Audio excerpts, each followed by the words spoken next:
all in the name of Lord and Savior Jesus Christ. Welcome all of you in the Swandanam Vajradhara online platform. Today we have servant of God, Evangelist A.M. Prasad from Mullaringad for the word ministry with us, and for the song ministry we have servant of God, Evangelist Joy K. John from Taliparamba with two Malayalam songs. Let's hear from Evangelist Joy K. John, song ministry. May God's alone be glorified.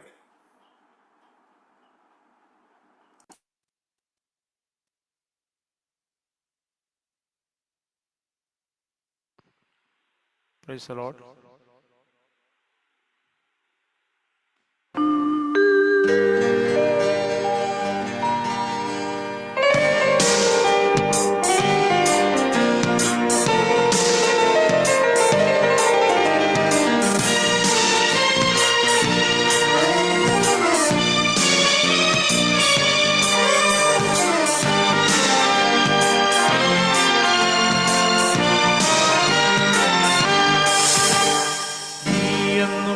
സ്വന്തം യേശുവേ, നീയല്ലാതില്ല ഭൂമിയിലാരുമേ. നീ എന്നും എൻ്റെ സ്വന്തം യേശുവേ, നീയല്ലാതില്ല ഭൂമിയിലാരുമേ. കരുതുവാൻ കാക്കുവാൻ കൈവിടാതെ നടത്തുവാൻ, കരുതുവാൻ കാക്കുവാൻ കൈവിടാതെ നടത്തുവാൻ. നീ എന്നും എൻ്റെ സ്വന്തം യേശുവേ, നീയല്ലാതില്ല ഭൂമിയിലാരുമേ. സ്വന്തം യേശുവേ, നീയല്ലാതില്ല ഭൂമിയിലാരുമേ.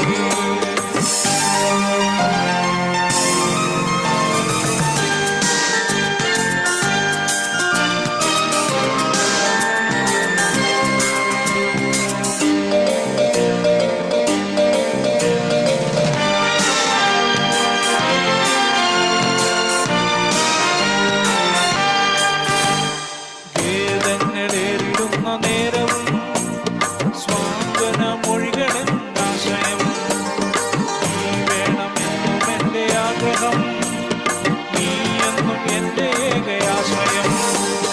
കരുതുവാൻ കാക്കുവാൻ കൈവിടാതെ നടത്തുവാൻ, കരുതുവാൻ കാക്കുവാൻ കൈവിടാതെ നടത്തുവാൻ. നീ എന്നും എൻ്റെ സ്വന്തം യേശുവേ, നീയല്ലാതില്ല ഭൂമിയിലാരുമേ. സ്വന്തം യേശുവേ, നീയല്ലാതില്ല ഭൂമിയിലാരുമേ.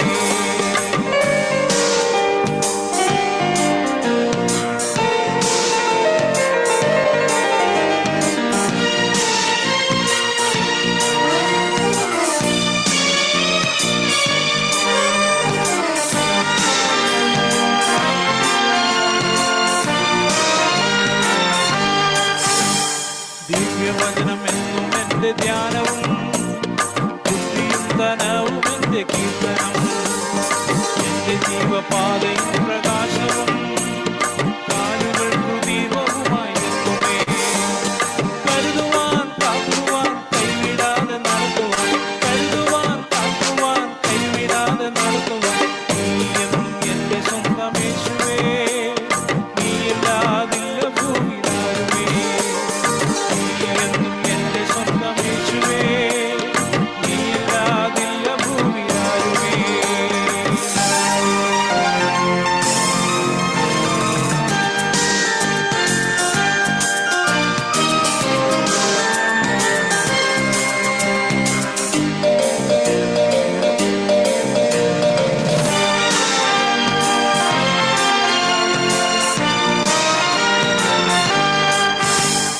കണ്ണരികിൽ വന്നു ചേരുന്നാളു ഞാൻ നോക്കിയെന്നും പാർത്തിടുന്നു പ്രിയരേ.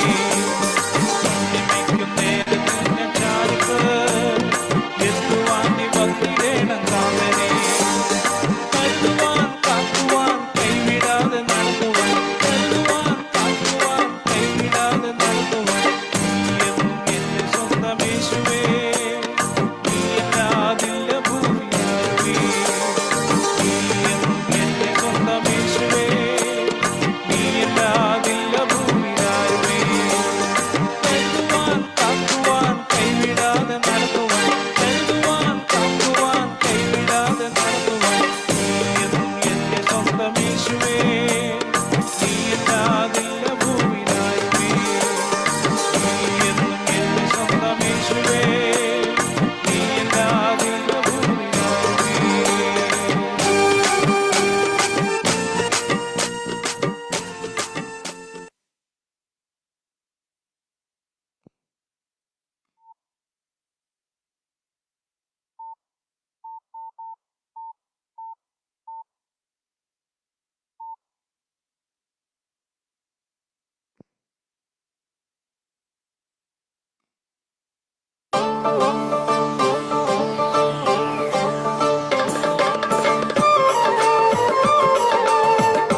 സിംഹാസനം താതന്റെ മാർവതും ദൂതന്മാർ സേവയും വിട്ടൻ പേർക്കാം. സ്വർഗ സിംഹാസനം താതന്റെ മാർവതും ദൂതന്മാർ സേവയും വിട്ടൻ പേർക്കാം. ദാസനെ പോലവൻ ജീവിച്ചു പാവിയൻ ശാപം ശിരസതിലേറ്റി. ദാസനെ പോലവൻ ജീവിച്ചു പാവിയൻ ശാപം ശിരസതിലേറ്റി. പൊന്നേശു തമ്പുരാൻ നല്ലൊരു രക്ഷകൻ എന്നെ സ്നേഹിച്ചു തൻ ജീവൻ വെച്ചു.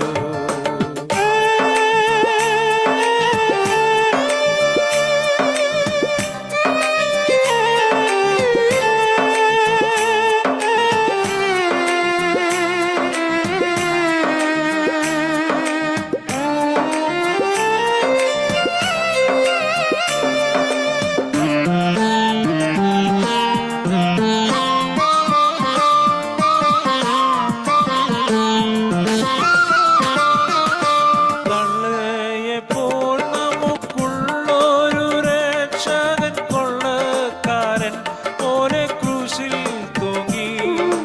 തള്ളയെപ്പോൾ നമുക്കുള്ളൊരു രക്ഷകൻ കൊള്ളക്കാരൻ പോലെ ക്രൂശിൽ തൂങ്ങി. ഉള്ളമുരുകുന്നൻ ചങ്കു തകരുന്നൻ കണ്ണു നിറയുന്നൻ രക്ഷകനേ.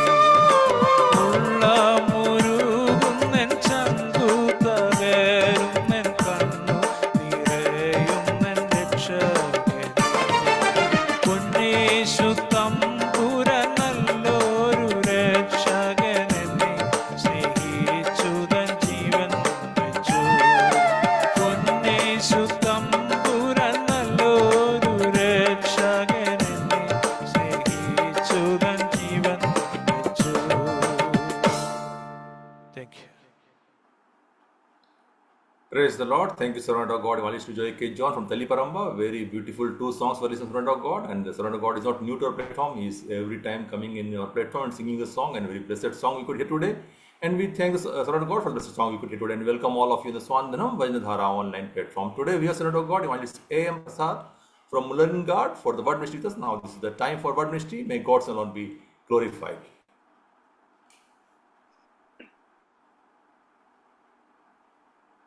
ദൈവനാമത്തിന് മഹത്വം ഉണ്ടാകട്ടെ. ഇന്ന് സ്വാതന്ത്ര്യം വചനധാര പ്ലാറ്റ്ഫോമിൽ കർത്താവിൻ്റെ ഒരു സാക്ഷിയായി ഞങ്ങളോട് കൂടെ ആയിരിക്കാനിടയായതിൽ ഞാൻ ദൈവത്തെ സ്തുതിക്കുന്നു. ഇങ്ങനെ അവസരം ഒരുക്കിയ പ്രിയപ്പെട്ടവരെ ഓർത്ത് ദൈവത്തിന് നന്ദി പറയുന്നു. ദൈവമേ ശുശ്രൂഷയെ വരും ദിവസങ്ങളിൽ ധാരാളമായി അനുഗ്രഹിക്കുകയും അനേകർക്ക് ഇത് ആശ്വാസത്തിനും അനുഗ്രഹത്തിനും മുഖാന്തരമാക്കി തീർക്കട്ടെ എന്ന് ആശംസിക്കുകയും പ്രാർത്ഥിക്കുകയും ചെയ്യുന്നു. കർത്താവിൻ്റെ ദാസനിലൂടെ അനുഗ്രഹിക്കപ്പെട്ടതായ ഗാനങ്ങൾ നാം കേൾക്കാനായിട്ട് ഇടയായി. നമ്മുടെ ഹൃദയത്തെ ആശ്വസിപ്പിക്കുകയും സന്തോഷിപ്പിക്കുകയും ചെയ്യുന്ന നല്ല ഗാനങ്ങൾക്കായി, അങ്ങനെ ഗാനങ്ങൾ എഴുതുവാനായിട്ട് കർത്താവ് തന്റെ ദാസന്മാരെ എടുത്ത് ഉപയോഗിച്ചതിനായി നന്ദിയോടെ നമുക്ക് ദൈവത്തിന് സ്തോത്രം ചെയ്യാം. പ്രിയ കർത്തൃദാസന്റെ ശുശ്രൂഷകളെ ദൈവം തുടർന്നും ആദരിക്കട്ടെ, അനുഗ്രഹിക്കട്ടെ എന്ന് പ്രത്യേകം പ്രാർത്ഥിക്കുന്നു. ദൈവം ധാരാളമായി സഹായിക്കട്ടെ. ഇന്ന് രാത്രിയിൽ ചുരുങ്ങിയ ചില നിമിഷങ്ങൾ ദൈവസന്നിധിയിൽ ദൈവവചനത്തിനോടുള്ള ബന്ധത്തിലും അതുപോലെ സാക്ഷ്യവാചകങ്ങളോടുള്ള ബന്ധത്തിലും ആയിരിക്കാനായിട്ട് ഞാൻ ആഗ്രഹിക്കുകയാണ്. 1979 എൻ്റെ 19ാമത്തെ വയസ്സിൽ കർത്താവിൻ്റെ വേലയ്ക്കായിട്ട് വേർതിരിയാനായിട്ട് ദൈവം ഭാഗ്യം നൽകി. 1979 മുതൽ ദൈവത്തിൻ്റെ ധാരാളമായ പരിപാലനം അനുഭവിച്ചറിയാനായിട്ട് ഇടയായിത്തീർന്നു. ദൈവം നടത്തിയ വഴികളെയും ദൈവം കൊണ്ടുവന്ന വിധങ്ങളെയും ഓർക്കുമ്പോൾ എത്ര നന്ദി പറഞ്ഞാലും മതിയാകയില്ല. 1979 മുതൽ ഏകദേശം 1991 വരെ വടക്കേ ഇന്ത്യയുടെ വിവിധ സ്റ്റേറ്റുകളിൽ YMF ടീമിനോട് ചേർന്ന്, സഹോദരന്മാരോട് ചേർന്ന് കർത്താവിൻ്റെ വചനം അറിയിക്കാനായിട്ട് ദൈവം സാവകാശം നൽകി. ആ നിലയിൽ ഇന്ന് ലീഡ് ചെയ്യുന്ന കർത്താവിൻ്റെ ദാസനോടും അതുപോലെ തൻ്റെ പിതാവിനോടൊക്കെ ചേർന്ന് വളരെ നാളുകളായിരിക്കാനായിട്ട് ദൈവം എൻ്റെ ജീവിതത്തിൽ ഭാഗ്യം നൽകിയിട്ടുണ്ട്. എൻ്റെ പിതാവിനെ ഓർക്കുമ്പോൾ എനിക്കൊരിക്കലും മറക്കാനായിട്ട് കഴിയില്ല. കാരണം ദീർഘനാളുകൾ ഞങ്ങൾ അനേക ജില്ലകളിൽ, അനേക സ്റ്റേറ്റുകളിൽ ഞങ്ങൾക്ക് ഒരുമിച്ച് കർത്താവിൻ്റെ വേലയിൽ ആയിരിക്കാനായിട്ട് ഇടയായി തീർന്നിട്ടുണ്ട്. മാത്രമല്ല അന്ന് അനേക പ്രതിസന്ധികളുടെ നടുവിൽ ഞങ്ങളുടെ കൂട്ടത്തിലുള്ള പ്രായമുള്ള ഒരാളെന്നുള്ള നിലയിൽ അനേക പ്രതിസന്ധികൾ, ശത്രുക്കളിൽ നിന്നുള്ള ഉപദ്രവങ്ങളൊക്കെ അനുഭവിക്കാനായിട്ട് ഇടയായി തീർന്നിട്ടുണ്ട്. ഞങ്ങളുടെ കൺമുമ്പിൽ വെച്ച് തന്നെ പലവിധമായ പ്രതിസന്ധികളിലൂടെ താൻ കടന്നു പോകാനായിട്ട് ഇടയായി. അങ്ങനെ ഏകദേശം 1991 വരെ വടക്കേ ഇന്ത്യയുടെ അനേക സ്റ്റേറ്റുകളിൽ, ഞാനൊന്നും വിവരിപ്പാനായിട്ട് ആഗ്രഹിക്കുന്നില്ല, എല്ലാം ദൈവം അറിയുന്നു, അനേക സ്റ്റേറ്റുകളിൽ വാഹനം ഓടിപ്പാനും ദൈവദാസന്മാരോടുകൂടി ശുശ്രൂഷയിലായിരിക്കാനും ദൈവം എനിക്ക് ഭാഗ്യം നൽകി. 1991 9/9/91 മുള്ളരിങ്ങാട് എന്ന സ്ഥലത്തേക്ക് കടന്നു പോകാനായിട്ട് ഇടയായി തീർന്നത്. അതിന്റെ സാഹചര്യമൊന്നും ഇപ്പോൾ പറയാനായിട്ട് ഞാൻ ആഗ്രഹിക്കുന്നില്ല. വിശ്വാസികൾ ആരും ഇല്ലാത്തൊരു സ്ഥലത്തേക്ക് കടന്നു പോകണം എന്നുള്ളൊരാഗ്രഹം, പ്രാർത്ഥന ഉണ്ടായിരുന്നു. എന്നാൽ ദൈവം അത് സാധിപ്പിക്കാനായിട്ട് കൃപ ചെയ്തു. ഇടുക്കി ജില്ലയുടെ കുടിയേറ്റ പ്രദേശമായിരിക്കുന്ന മുള്ളരിങ്ങാട്ടേക്ക് ഞങ്ങൾ 9/9/91 സഹോദരന്മാരോട് ചേർന്ന് കടന്നുപോയി. സഹോദരന്മാരുടെ കൂട്ടായിട്ടുള്ള പ്രവർത്തനങ്ങളുടെ ഫലമായിട്ട് 1992 ഒരു സ്ഥലം സഭ, പുതിയ നിയമ മാതൃകയിലുള്ള ഒരു സ്ഥലം സഭ മുള്ളരിങ്ങാട് സ്ഥാപിതമാകാനായിട്ട് ദൈവത്തിന് പ്രസാദം തോന്നി. അങ്ങനെ അനേക ആത്മാക്കളെ കർത്താവ് തന്നു. ദൈവത്തിന് മഹത്വം ഉണ്ടാകട്ടെ. എന്നാൽ ഞങ്ങളുടെ ഹൃദയത്തിൽ ഒരു വലിയ ആഗ്രഹമായിരുന്നു, അവിടെ നിന്ന് ചിലർ കർത്താവിൻ്റെ വേലയ്ക്ക് വേണ്ടി വേർതിരിയണം എന്നുള്ളത് ഒരാഗ്രഹമായിരുന്നു. എന്നാൽ ദൈവം ആ ആഗ്രഹത്തെ സാധിപ്പിക്കാനായിട്ട് ഇടയായി തീർന്നു. ഈ പ്ലാറ്റ്ഫോമിൽ പലപ്പോഴും ദൈവവചനം പറയുന്ന ഒരു ദേവദാസനാണ് സുവിശേഷൻ KP ജോർജ് മുള്ളരിങ്ങാട്. ആ സ്ഥലത്ത് നിന്ന് കർത്താവിൻ്റെ വേലയ്ക്ക് വേണ്ടി വേർതിരിഞ്ഞ ഒരു ദേവദാസനാണ്. മാത്രമല്ല തനിക്ക് പലവിധമായ പ്രതികൂല സാഹചര്യങ്ങളൊക്കെ തൻ്റെ ജീവിതത്തിലുണ്ട്. എങ്കിലും അതിൻ്റെ നടുവിലും കർത്താവിനെ സ്നേഹിക്കാനും ശുശ്രൂഷിക്കാനും ഒക്കെ പ്രിയപ്പെട്ടവനെ ദൈവം എടുത്ത് ഉപയോഗിച്ചുകൊണ്ടിരിക്കുന്നു എന്നുള്ളത് സ്തോത്രത്തിനായിട്ട് ഞാൻ അറിയിക്കുകയാണ്.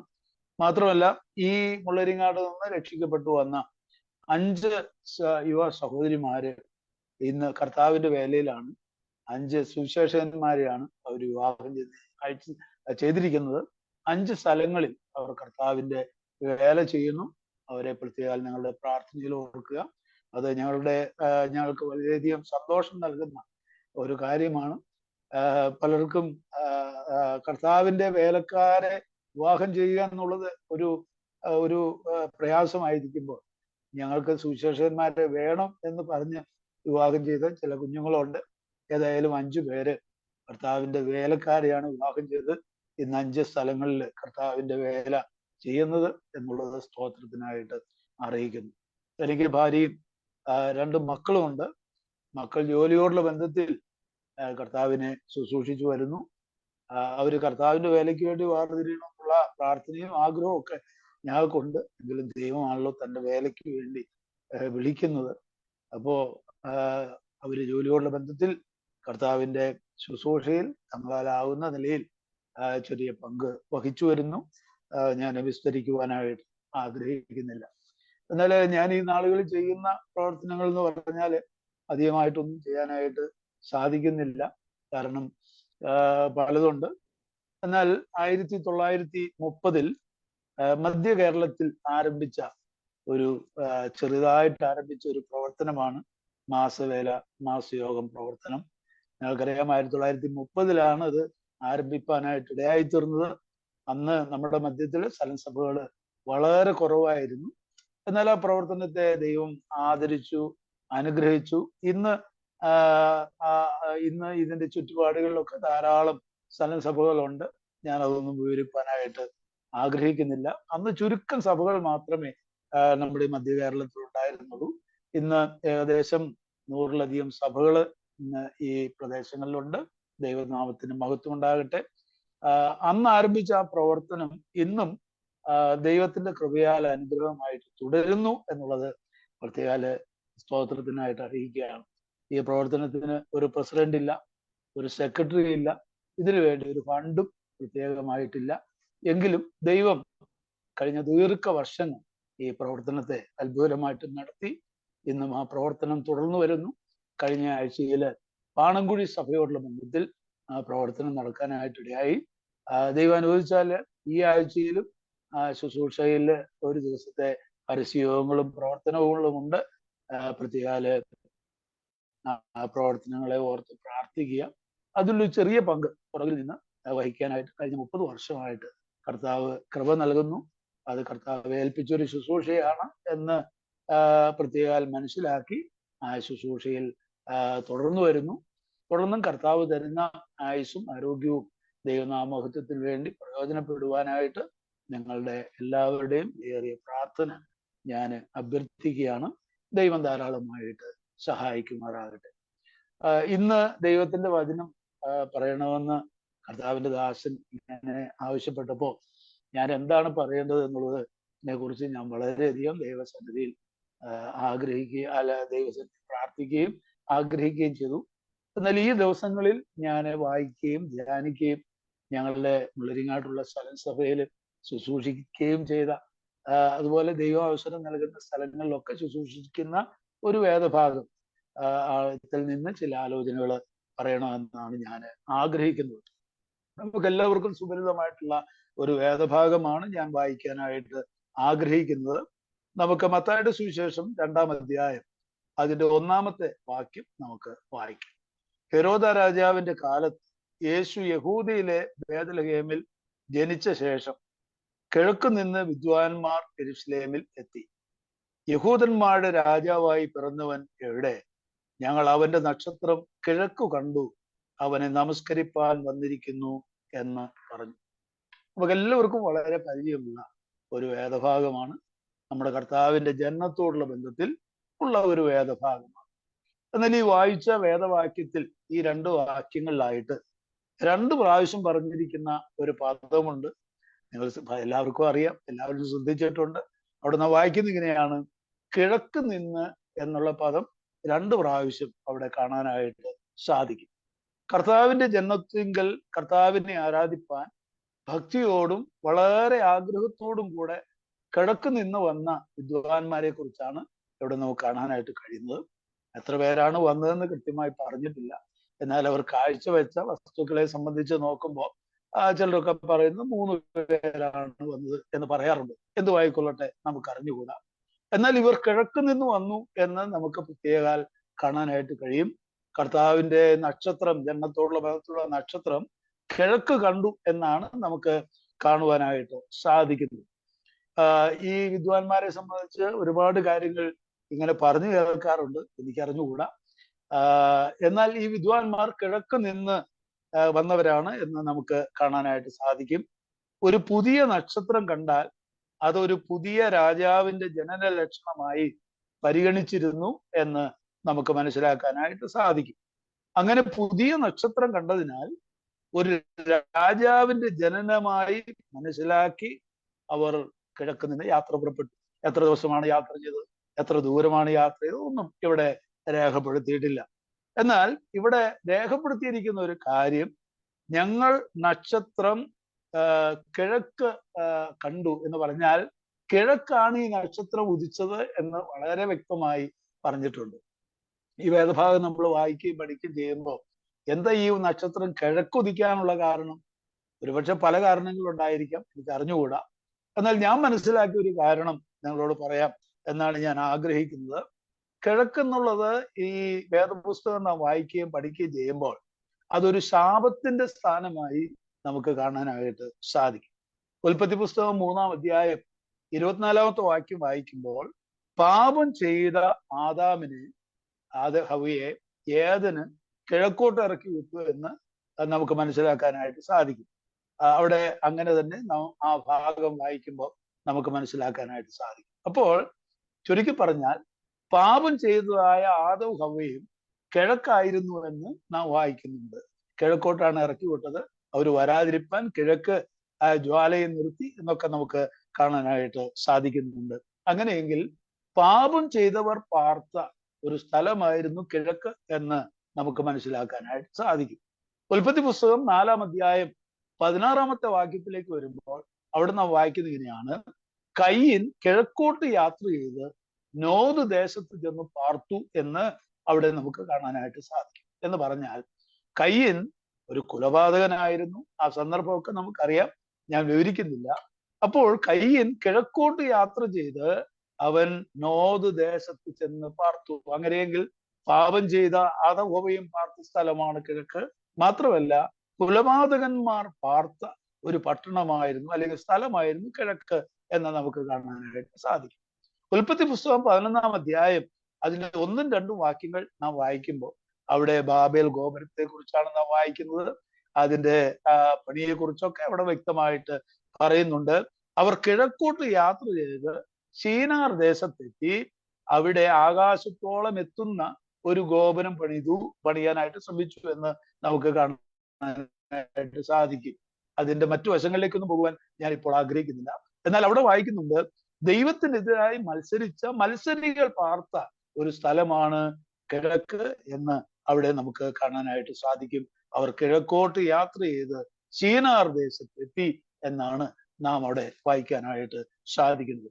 പിന്നെയും നാം ഉൽപ്പത്തി പുസ്തകം 13-ാം അധ്യായം അതിന്റെ 13-ാം അധ്യായം 11-ാമത്തെ വാക്യം വായിക്കുമ്പോൾ അവിടെ നാം വായിക്കുന്നുണ്ട്, ലോത്ത് കിഴക്കോട്ട് യാത്ര ചെയ്ത് സോതോമിൽ എത്തി എന്ന് നാം വായിക്കുന്നുണ്ട്. അപ്പോൾ ലോത്ത് കൂടാരം നീക്കി നീക്കി നീക്കി കിഴക്കോട്ട് നീക്കി നീക്കി അവൻ സോതോമിൽ എത്തി എന്ന് നാം വായിക്കുന്നുണ്ട്. സോതോം നിവാസികളെ കുറിച്ച് നാം വായിക്കുന്നത് അവർ ദുഷ്ടന്മാരും മഹാപാപികളുമായ. അപ്പോൾ ദുഷ്ടന്മാരും മഹാപാപികളുമായ ആളുകൾ പാർത്ത സ്ഥലമായിരുന്നു കിഴക്ക് എന്ന് നമുക്ക് മനസ്സിലാക്കാനായിട്ട് സാധിക്കും.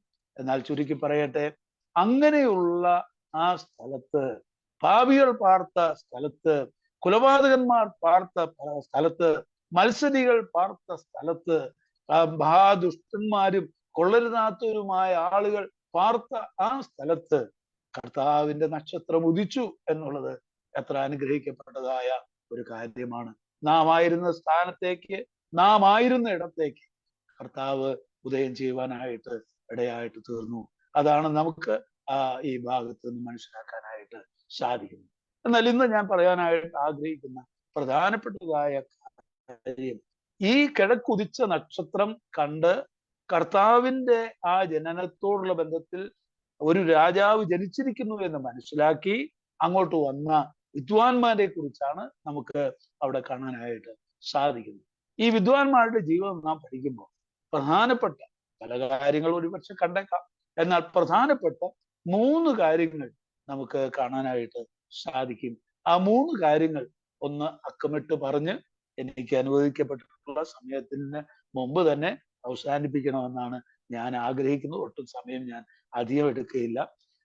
അപ്പോൾ അവരുടെ ജീവിതത്തിൽ നാം പഠിക്കുമ്പോൾ അവരുടെ ജീവിതത്തിൽ കാണുവാൻ കഴിയുന്ന ഒന്നാമത്തെ കാര്യം എന്ന് പറയുന്നത്, അവർ അന്വേഷിക്കുന്നവരായിരുന്നു. നാം മത്തായിയുടെ സുവിശേഷം 2-ാം അധ്യായം 2-ാമത്തെ വാക്യത്തിൽ വായിക്കുന്ന ഇങ്ങനെയാണ്: രാജാവായി പിറന്നവൻ എവിടെ? നമുക്കറിയാം, ലോകത്തിൽ രാജാവായി പിറന്നവൻ ഒരുവൻ മാത്രമേ ഉള്ളൂ. അത് നമ്മുടെ കർത്താവ് മാത്രമാണ്. കാരണം ബാക്കി എല്ലാവരും ജനിച്ച് വളർന്ന് അവർ രാജാക്കന്മാരായിട്ട് തീർന്നവരാണ്.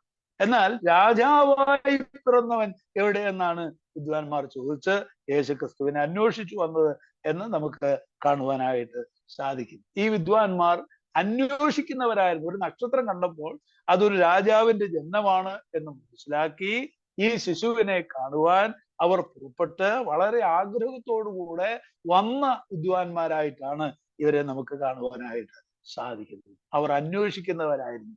അവർ അന്വേഷിച്ച് കൊട്ടാരത്തിലെത്തി അവർ ചോദിക്കുകയാണ്, യഹൂദന്മാരുടെ രാജാവായി പിറന്നവൻ എവിടെ? അവർ അന്വേഷിക്കുന്ന വിദ്വാൻമാരായിരുന്നു. നാം തിരുവഴുത്തിൽ വായിക്കുന്നുണ്ട്, അന്വേഷിപ്പിനെന്നാൽ നിങ്ങൾ കണ്ടെത്തും. നമ്മുടെ ക്രിസ്തീയ ജീവിതത്തിൽ നാം അന്വേഷിക്കുന്നവരായിരിക്കണം. നാം അന്വേഷിക്കുന്നെങ്കിൽ കണ്ടെത്താനായിട്ട് ഇടയായിട്ട് തീരും.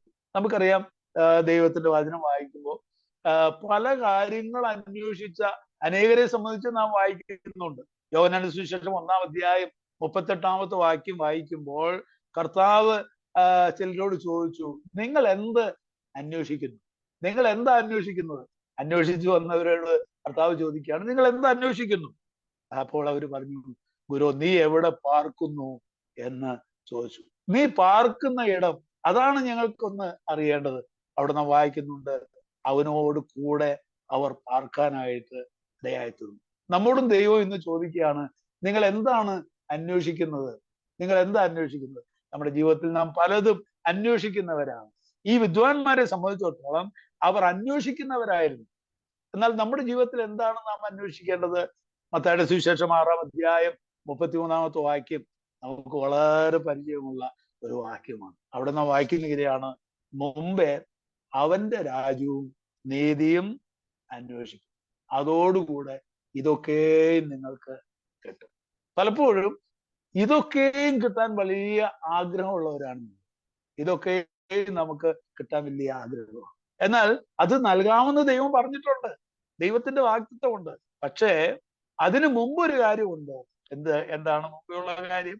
മുമ്പേ അവന്റെ രാജ്യവും നീതിയും അന്വേഷിക്കണം. പ്രിയപ്പെട്ടവരെ, നമ്മുടെ മധ്യേ അനേക ക്രൈസ്തവ ഗാനങ്ങൾ എഴുതിയിട്ടുള്ള ഒരു സഹോദരനാണ്, കത്രിദാസനാണ്, നിത്യത്തിൽ വിശ്രമിക്കുന്ന M A. Cheriyan sir. M A. Cheriyan sir തന്റെ വായിൽ നിന്ന് നേരിട്ട് പറഞ്ഞ് കേട്ടിട്ടുള്ള ഒരു ഒരു ഒരു ഉദാഹരണമുണ്ട്. ഈ വാക്യം വായിക്കുമ്പോഴും പറയുമ്പോഴൊക്കെ എന്റെ മനസ്സിലേക്ക് ആ കാര്യം ഇങ്ങനെയാണ്. തമിഴ്നാട്ടില് ഒരാള് ഒരു പാത്രവുമായി ഒരു ചായ, ദോശയും അപ്പം എല്ലാം ഇങ്ങനെ ഉണ്ടാക്കി അട്ടിയിട്ട് വെച്ചിരിക്കുകയാണ്. അദ്ദേഹം ചോദിച്ചു, അപ്പത്തിന് എന്താണ് വില? അപ്പത്തിന്റെ വില പറഞ്ഞു. അതിനുശേഷം ചോദിച്ചു, ദോശയ്ക്ക് എന്താണ് വില? അപ്പോഴും വില പറഞ്ഞു. അപ്പോഴ് അതിനുള്ള സാമ്പാറും ചട്നിയും അതിനെന്താണ് വില? അപ്പോഴ് ഹോട്ടലുകാരൻ പറഞ്ഞു, ഈ ചട്നിയും സാമ്പാറും ഫ്രീ ആയിട്ടുള്ളതാണ്. അപ്പോൾ ഇദ്ദേഹം ആ പാത്രം അങ്ങോട്ട് കൊടുത്തിട്ട് പറഞ്ഞു, ആ ഫ്രീ ആയിട്ടുള്ള ആ ചട്നിയും സാമ്പാറും ഇതിനകത്തേക്ക് ഒഴിച്ചേരെ എന്ന് പറഞ്ഞു. അപ്പൊ ഹോട്ടലുകാരൻ പറഞ്ഞു, ചട്നിയും സാമ്പാറും ഫ്രീ ആണ്, പക്ഷേ ആർക്കേ ഉള്ളൂ? ദോശയോ അല്ലെങ്കിൽ അപ്പമോ വാങ്ങുന്നവർക്കാണ് എന്ത് കിട്ടുന്നത്? ദോശ, അതിനോട് കൂടെയുള്ള സാമ്പാറും ചമ്മന്തിയും അല്ലെങ്കിൽ രണ്ടാമത്തെ കാര്യങ്ങൾ കിട്ടുന്നത്. ഇദ്ദേഹത്തിന് ദോശയും വേണ്ട, അപ്പവും വേണ്ട, ഫ്രീ ആയിട്ട് കിട്ടുന്ന ചമ്മന്തിയും സാമ്പാറും. പക്ഷെ അത് കിട്ടുകയില്ല എന്ന് ഹോട്ടലുകാരൻ പറഞ്ഞു എന്ന് എം.എ. ചെറിയാൻ സാറ് പറഞ്ഞതായിട്ട് ഞാൻ കേൾക്കാനായിട്ട് ഇടയായി. പ്രിയപ്പെട്ടവരെ, നമ്മുടെ ജീവിതത്തിൽ നമുക്ക് അതോടുകൂടെ ഉള്ളതിന് വേണ്ടി പലപ്പോഴും നാം ആഗ്രഹിക്കുന്നവരാണ്.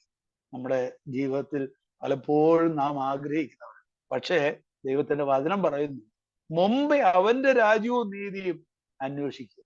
മുമ്പേ അവന്റെ രാജ്യവും നീതിയും അന്വേഷിക്കുക. അതോടുകൂടെ ഇതൊക്കെ ദൈവം നിങ്ങൾക്ക് നൽകാനായിട്ട് ഇടയായിട്ട് തീരും എന്ന് ദൈവത്തിന്റെ വാഗ്ദത്തമാണ്. അതുകൊണ്ട് മുമ്പേ ദൈവത്തിന്റെ രാജ്യവും നീതിയും അന്വേഷിക്കാനായിട്ട് ദൈവത്തിന്റെ ആത്മാവ് നമുക്ക് ധാരാളമായ കൃപ നൽകുമാറാകട്ടെ. മുമ്പേ അവന്റെ രാജ്യവും അവന്റെ നീതിയും അന്വേഷിക്കുക. അങ്ങനെ നാം അന്വേഷിക്കാനായിട്ട് ഇടയായിട്ടില്ല.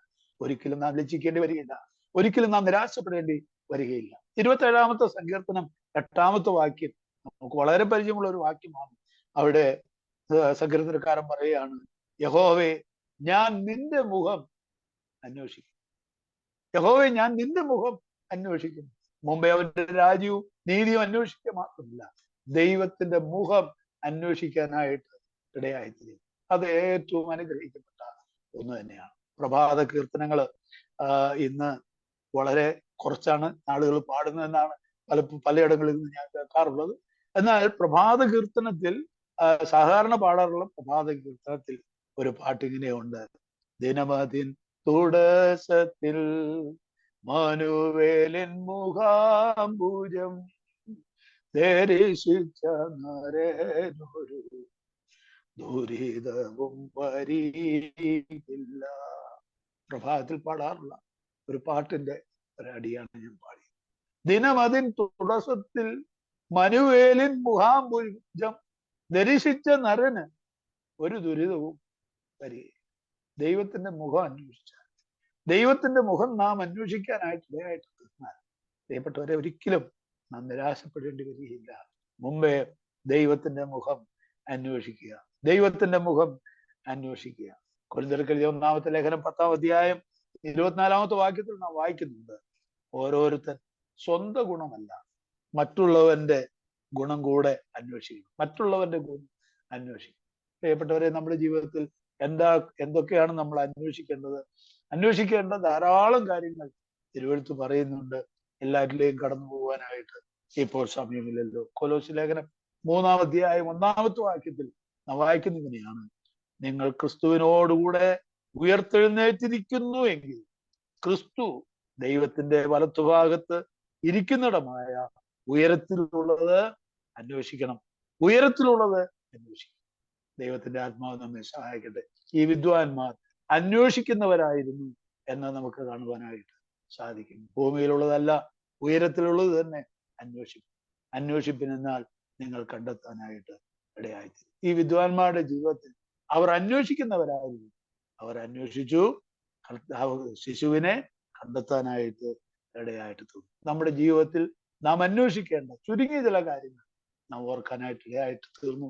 നമ്മുടെ ക്രിസ്തീയ ജീവിതത്തിൽ നാം അന്വേഷിക്കാനായിട്ട് ദൈവത്തിന്റെ ആത്മാവ് നമ്മെ ധാരാളമായി സഹായിക്കുമാറാകട്ടെ. ഈ വിദ്വാൻമാരുടെ ജീവിതം നാം പഠിക്കുമ്പോൾ രണ്ടാമതായിട്ട് നമുക്ക് കാണാനായിട്ട് സാധിക്കുന്നത്, അവർ കൊടുക്കുന്ന വിദ്വാൻമാരായിരുന്നു. അവർ കൊടുക്കുന്നവരായിരുന്നു. അവർ അന്വേഷിക്കുന്നവർ മാത്രമല്ല, അവർ കൊടുക്കുന്നവരായിരുന്നു. നാം 2-ാം അധ്യായം മത്തായിയുടെ സുവിശേഷം 2-ാം അധ്യായം അതിന്റെ 10ഉം 11ഉം വാക്യങ്ങൾ വായിക്കുമ്പോൾ അവിടെ നാം വായിക്കുന്നതിനെയാണ്, അവർ നിക്ഷേപ പാത്രങ്ങളെ തുറന്നു പൊന്ന്, കുന്തുരുക്കം, മൂര് എന്നിവ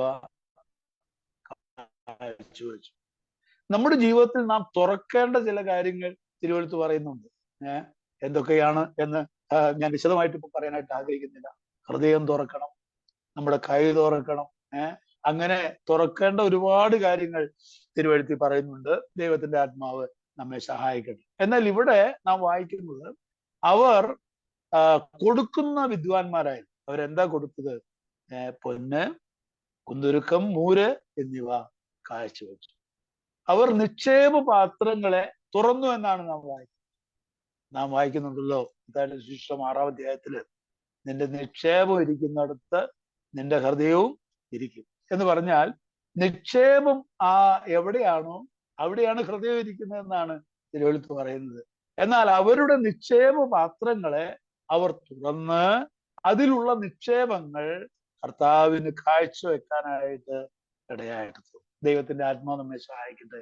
നാം കർത്താവിനോടുള്ള ബന്ധത്തിൽ നാം കൊടുക്കുന്നവരായിരിക്കണം. അതാണ് വിദ്വാൻമാർ നമ്മെ പഠിപ്പിക്കുന്ന മറ്റൊരു പാഠം. അവരുടെ നിക്ഷേപം അവർ കർത്താവിന്റെ മുമ്പാകെ കാഴ്ചവെക്കാനായിട്ട് ഇടയായിട്ട്.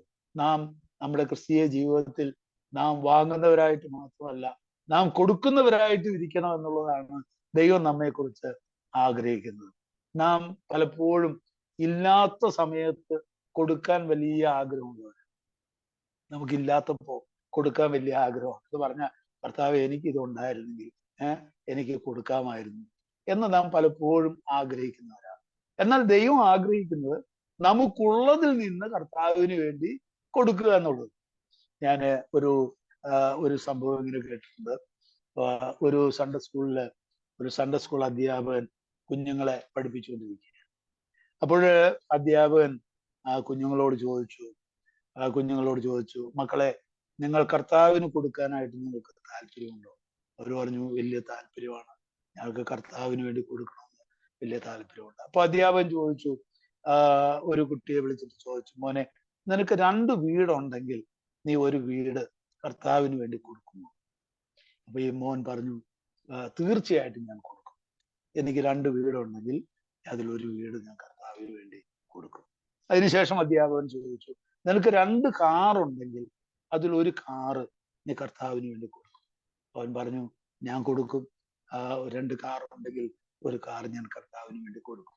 ഇങ്ങനെ പല കാര്യങ്ങൾ ഈ അധ്യാപകൻ ഈ കുട്ടിയോട് ചോദിച്ചു. അതിലൊക്കെ കൊടുക്കും എന്നവൻ പറഞ്ഞു.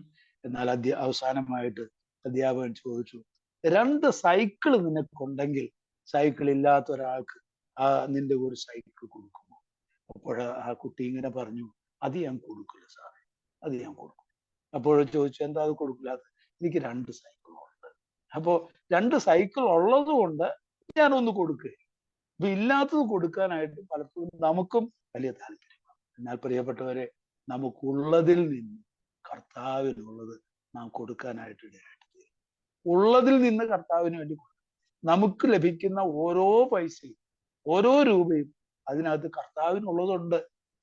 കർത്താവിന്റെ അടുക്കൽ നാണയം കാണിച്ചപ്പോൾ പറഞ്ഞില്ലേ, കൈസർക്കുള്ളത് കൈസർക്ക് എന്ന് പറഞ്ഞാൽ അതിന്റെ മറ്റൊരർത്ഥം എന്താണ്?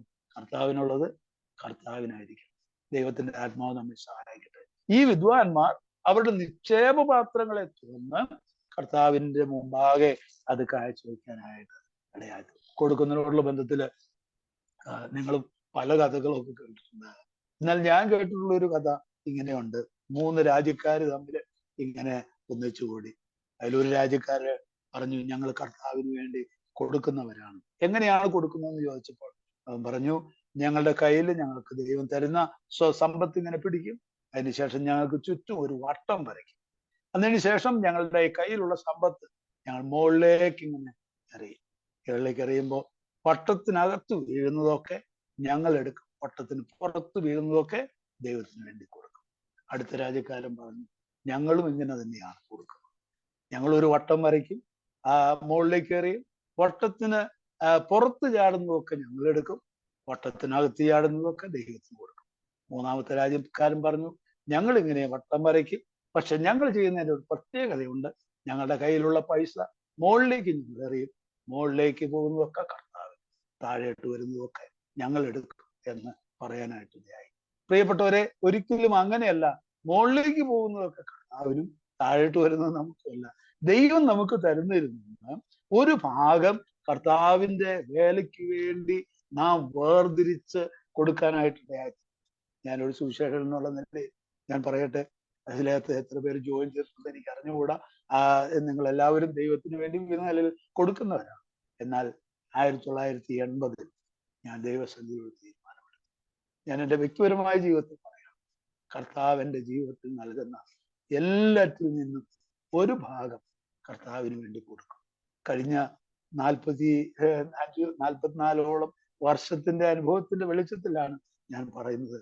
ഇന്നും ആ കണക്ക് എഴുതി ഞാൻ സൂക്ഷിക്കുന്നുണ്ട്. എന്ന് പറഞ്ഞാൽ എൻ്റെ കയ്യിൽ ദൈവം എന്തെല്ലാം ഏൽപ്പിച്ചിട്ടുണ്ട് എന്നുള്ളത് ഇന്നും എനിക്ക് വ്യക്തമായിട്ട് അറിയാം. അതിൽ നിന്നൊരു ഭാഗം എത്ര ഭാഗമാണെന്ന് ഞാൻ നിങ്ങളോട് പറയില്ല. അത് ഞാൻ പറഞ്ഞാൽ അത് ദൈവസന്നിധിയിൽ ശരിയല്ലല്ലോ. ദൈവം എനിക്ക് തരുന്നതിൽ ഒരു ഭാഗം കർത്താവിന് വേണ്ടി മാറ്റിവെക്കാനായിട്ട് 1980 ദൈവം എന്നോട് ഈ വചനങ്ങൾ സംസാരിക്കാനായിട്ട് ഇടയായി. അതുകൊണ്ട് എൻ്റെ അനുഭവത്തിന്റെ വെളിച്ചത്തിൽ ഞാൻ പറയട്ടെ, കഴിഞ്ഞ 45 വർഷങ്ങളായി കർത്താവിന്റെ വേലയിലായിരിക്കുന്നു.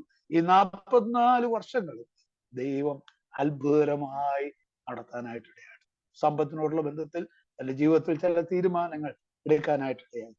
അത് അപ്പോസ്തലനായ പൗലോസിന്റെ ജീവിതത്തോടുള്ള ബന്ധത്തിലാണ് എൻ്റെ ജീവിതത്തിലെ തീരുമാനം എടുക്കാനായിട്ട് ഇടയായത്. അപ്പോസ്തലനായ പൗലോസ് പറഞ്ഞു, ഞാൻ സമൃദ്ധിയായിരിക്കുന്നു, എനിക്ക് വേണ്ടുന്നതെല്ലാം ഉണ്ട്, എനിക്കില്ലാത്തത് എനിക്ക് വേണ്ടുന്നതല്ല. എനിക്ക് എന്തെല്ലാം വേണ്ടുന്നതാണോ അതെല്ലാം ദൈവം തരാനായിട്ട് പ്രാപ്തനാണ്. എനിക്ക് വേണ്ടുന്നതെല്ലാം ഉണ്ട്, എനിക്കില്ലാത്തത് എനിക്ക് വേണ്ടുന്നതല്ല. കർത്താവിന്റെ വേലയോടുള്ള ബന്ധത്തിൽ കഴിഞ്ഞ ദീർഘവർഷങ്ങൾക്ക് മുമ്പ് ഈ വലിയ ചിന്ത എന്നെ ഭരിക്കാനായിട്ട് ഇടയായിത്തീർന്നു.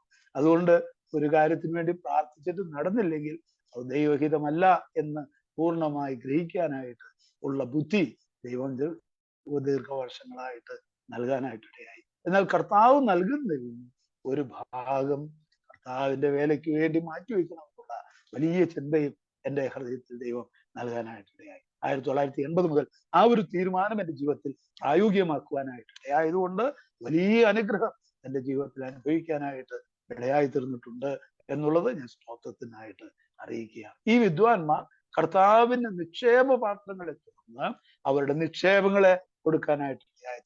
പൊന്ന്, അതുപോലെ കുന്തുരുക്കം, മൂര്, ഇത് എന്തിനെയാണ് കാണിക്കുന്നത് എന്നൊക്കെ ദേവദാസന്മാർ പറയുന്നത് കേട്ടിട്ടുണ്ട്. എന്നാൽ ഞാൻ ഇപ്പോൾ അതൊന്നും വിവരിക്കാനായിട്ട് ആഗ്രഹിക്കുന്നില്ല, എനിക്ക് അറിഞ്ഞുകൂടാ. എന്നാൽ ഒരു കാര്യം എനിക്കറിയാം, അവരുടെ നിക്ഷേപമായി കരുതിയിരുന്ന ആ നിക്ഷേപം കർത്താവിന് വേണ്ടി കൊടുക്കാനായിട്ട് ഇടയായിട്ട് തീർന്നു. കൊരിന്ത്യർക്ക് എഴുതിയ 2-ാമത്തെ ലേഖനം 9-ാം അധ്യായം 6-ാമത്തെ വാക്യം വായിക്കുമ്പോൾ അവിടെ ഇങ്ങനെയാണ് വായിക്കുന്നത്: ലോഭമായി വിതയ്ക്കുന്നവൻ ലോഭമായി കൊയ്യും, ധാരാളമായി വിതയ്ക്കുന്നവൻ ധാരാളമായി കൊയ്യാനായിട്ട് ഇടയായിട്ട് തീരും എന്ന് നമുക്ക് കാണുവാനായിട്ട് കഴിയും. നാം എന്ത് വിതയ്ക്കുന്നുവോ ആ വിതയ്ക്കുന്നതിന് പോലെയാണ് നമുക്ക് കൊയ്യുവാനായിട്ട് കഴിയുന്നത്. നാം ലോഭമായിട്ടാണ് വിതയ്ക്കുന്നതെങ്കിൽ ലോഭമായി കൊയ്യാനായിട്ട് ഇടയായിത്തീരും. ധാരാളമായി വിതച്ചാൽ ധാരാളമായി കൊയ്യാനായിട്ട് ഇടയായിത്തീരും. എന്നാൽ കൊടുക്കുന്നതിനുള്ള ബന്ധത്തിൽ ലൂക്കോസിന്റെ സുവിശേഷം 6-ാം അധ്യായം 38-ാമത്തെ വാക്യത്തിൽ നാം വായിക്കുന്നുണ്ട്: കൊടുപ്പിൻ എന്നാൽ നിങ്ങൾക്ക് കിട്ടും, പിന്നെ അമർത്തി കുലുക്കി കവിയുന്ന ഒരു നല്ല അളവ് നിങ്ങളുടെ മടിയിൽ തരും എന്നാണ് നാം ലൂക്കോസിന്റെ സുവിശേഷം 6-ാം അധ്യായം 38-ാമത്തെ വാക്യത്തിൽ നമുക്ക് വായിക്കാനായിട്ട് സാധിക്കുന്നു. പ്രിയപ്പെട്ടവരെ, ഞാൻ ചെറുപ്പകാലങ്ങളിൽ ഈ കൊയ്ത്തും മെതിയും നടക്കുന്ന പല സന്ദർഭങ്ങളിൽ ഇടപെടേണ്ടി വന്നിട്ടുണ്ട്. അപ്പോൾ ഞാനിങ്ങനെ വളരെ ശ്രദ്ധിച്ചിട്ടുള്ള ഒരു കാര്യം, അന്നൊക്കെ ഈ കൊയ്ത് മെതിച്ചു കഴിഞ്ഞാൽ ഈ 6 വട്ടി എന്ന് പറഞ്ഞാൽ 6 പറ ഇങ്ങനെ അളക്കും. 6 പറ ഉടമസ്ഥനുള്ളതാണ്. അതിനുശേഷം ഒരു പറ 6 പറ അളന്നിട്ട് 7-ാമത്തെ പറ നെല്ലെന്ന് പറയുന്ന നെല്ലോ എന്തുമായിക്കോട്ടെ ആ നെല്ല് അത് കൊയ്യുന്ന ആൾക്കുള്ളതാണ്. പക്ഷെ കൊയ്യുന്ന ആൾക്ക് കൊടുക്കുമ്പോൾ ഒരു പ്രത്യേകത ഞാൻ, ആ പ്രത്യേകത ഇതാണ്: 6 വട്ടി നിറയ്ക്കുമ്പോൾ അത് അങ്ങനെ പെട്ടെന്ന് നിറച്ച് അങ്ങടെ അളന്ന് മറിക്കും. എന്നാൽ 7-ാമത് ഈ കൊയ്ത ആൾക്ക് അല്ലെങ്കിൽ മെതിച്ച ആൾക്ക് കൊടുക്കുമ്പോൾ ആ പറ നേരെ വെച്ച് അതിനകത്തെല്ലാം ഇങ്ങനെ ഒതുക്കി നിറച്ചതിന് ശേഷം ഒന്നുകൂടെ ഒന്ന് ഒതുക്കിയതിന് ശേഷം അനങ്ങാതെ അതിൽ നിന്നൊന്നും താഴെ പോകാതെ ആ കൊയ്ത്തുകാരൻ അല്ലെങ്കിൽ കൊയ്ത ആൾക്ക് അളന്നു കൊടുക്കുന്നത് ഞാൻ കണ്ടിട്ടുണ്ട്. ഞാനത് ആ കാര്യത്തിലുള്ള ഭാഗത്തിൽ എൻ്റെ മനസ്സിലേക്ക് വന്ന ഒരു ചിന്ത ഇതാണ്: പ്രിയപ്പെട്ടവരെ, ലോഭമായി വിതയ്ക്കുന്നവൻ ലോഭമായി കൊയ്യും, ധാരാളമായി വിതയ്ക്കുന്നവൻ ധാരാളമായി കൊയ്യും. അപ്പോഴെന്താ കൊടുക്കുന്നത്? ആ അമർത്തി കുലുക്കി കവിയുന്ന ഒരു നല്ല അളവ് എവിടെ തരും?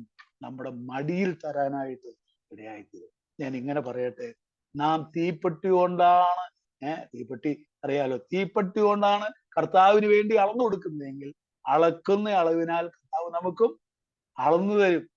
തീപ്പെട്ടി കൊണ്ട് തന്നെ അളന്നു തരികയുള്ളൂ.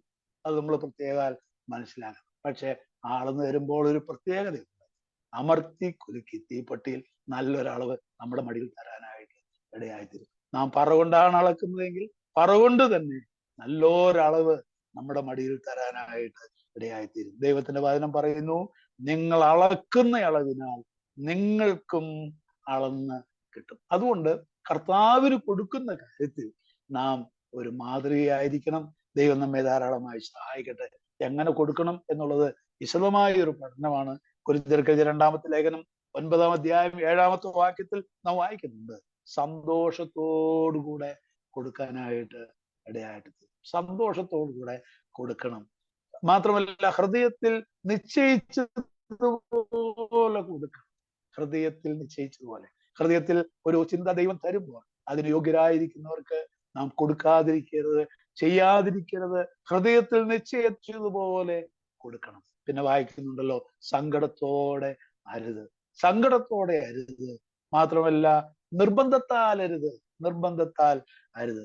സന്തോഷത്തോടുകൂടെ കൊടുക്കുന്നവനെ ദൈവം സ്നേഹിക്കുന്നു. ഈ വിദ്വാൻമാരുടെ ജീവിതത്തിൽ നമുക്കറിയാം, യാതൊരു നിർബന്ധത്താലുമല്ല അവരുടെ നിക്ഷേപ പാത്രങ്ങളെ തുറന്ന് കർത്താവിന്റെ മുമ്പാകെ പൊന്ന്, അതുപോലെ കുന്തുരുക്കം, മൂര് അത് കാഴ്ചവെക്കാനായിട്ട് ഇടയായിത്തീർന്നു. നമ്മുടെ നിക്ഷേപം ഇരിക്കുന്നിടത്ത് നമ്മുടെ ഹൃദയം ഇരിക്കും. നമ്മുടെ നിക്ഷേപം ഈ സ്വർഗത്തിൽ നമ്മുടെ നിക്ഷേപം സ്വരൂപിക്കാനായിട്ട് കള്ളന്മാരും അതുപോലെ തുരുമ്പ് പിടിക്കാത്ത സ്വർഗത്തിൽ നിങ്ങളുടെ നിക്ഷേപം സ്വരൂപിച്ചുകൊള്ളുവിൻ എന്ന തിരുവഴുത്തിൽ നാം വായിക്കുന്നുണ്ട്. നമ്മുടെ നിക്ഷേപ പാത്രങ്ങൾ കർത്താവിന് വേണ്ടി തുറക്കാൻ, കർത്താവിന്റെ മുമ്പിൽ കാഴ്ചവെക്കാനായിട്ട് ദൈവത്തിന്റെ ആത്മാവ് നമുക്ക് ധാരാളം ദൈവകൃപ നൽകുമാറാകട്ടെ. അപ്പോൾ ഒന്നാമത് വിദ്വാൻമാർ അന്വേഷിക്കുന്നവരായിരുന്നു. രണ്ടാമത് വിദ്വാൻമാർ കൊടുക്കുന്നവരായിരുന്നു. മൂന്നാമത് ഈ വിദ്വാൻമാരെ കുറിച്ച് നാം വായിക്കുന്നത് മത്തായിയുടെ സുവിശേഷം 2-ാം അധ്യായം 12-ാമത്തെ വാക്യത്തിലാണ്. അവിടെ നാം വായിക്കുന്നുണ്ട്, ഹേരോദാവിന്റെ വാക്കുകളേക്കാൾ ദൈവത്തിന്റെ വാക്ക് അനുസരിക്കാനായിട്ട് ഇടയായിട്ട് തീർന്നു. അതാണ് നമുക്ക് കാണാനായിട്ട് കഴിഞ്ഞത്. 2-ാം അധ്യായം വായിക്കുമ്പോൾ ആ ചരിത്രമൊക്കെ നമുക്കറിയാം. ഹേരോദാവ് രാജാവ് പറഞ്ഞു, നിങ്ങൾ പോയി സൂക്ഷ്മമായി അന്വേഷിക്കണം, ഒരു തെറ്റും വരാതെ അന്വേഷിക്കണം. അത് കണ്ടെത്തി കഴിഞ്ഞതിന് ശേഷം നിങ്ങൾ ഇവിടെ വന്ന് വിവരമൊക്കെ കൃത്യമായിട്ട് പറയണം. ഹെരോദാവ് പറഞ്ഞു, ഞാനും പോയി അവനെ നമസ്കരിക്കേണ്ടത് എന്നാണ് വായിക്കുന്നത്. അപ്പോ എന്തിനാണ് ഈ രാജാവ് ഈ കാര്യം പറഞ്ഞത്? ഈ ഭാഗവും അതുപോലെ തുടർന്നുള്ള ചരിത്രവും നമ്മൾ പഠിക്കുമ്പോൾ നമുക്ക് മനസ്സിലാക്കാനായിട്ട് സാധിക്കും. കർത്താവിനെ ആരാധിക്കാനോ നമസ്കരിക്കാനോ ഒന്നും അല്ല ഹെരോദാവ് അത് പറഞ്ഞതെന്നും നമുക്കറിയാം. അതുകൊണ്ടാണോ എന്നറിയില്ല, അവരുടെ വംശക്കാരെ കർത്താവ് പറഞ്ഞു ആ കുറുക്കനോട് പോയി പറയാനായിട്ട് പറഞ്ഞു. ഹെരോദാവിനെ കുറുക്കൻ എന്നാണ് കർത്താവ് വിളിച്ചത്. അതിന്റെ കാരണം ഇതൊക്കെ ആയിരിക്കാം, നമുക്ക് അറിഞ്ഞുകൂടാ. ഏതാണെങ്കിലും രാജാവ് പറഞ്ഞയക്കുകയാണ്, നിങ്ങൾ പോയി സൂക്ഷ്മമായിട്ട് അന്വേഷിച്ച് വസ്തുത ഇവിടെ വന്ന് അറിയിക്കും. പക്ഷേ ഇത് അവരോട് പറഞ്ഞു വിട്ടെങ്കിലും അവിടെ ചെന്ന് ശിശുവിനെ കണ്ടു, അവരുടെ നിക്ഷേപപാത്രങ്ങൾ തുറന്നു, അവർ ചില കാഴ്ചകളൊക്കെ വെച്ചു. അപ്പോൾ തന്നെ അവർക്കൊരു അരുളപ്പാടുണ്ടായി. എന്താ അരുളപ്പാടുണ്ടായത്?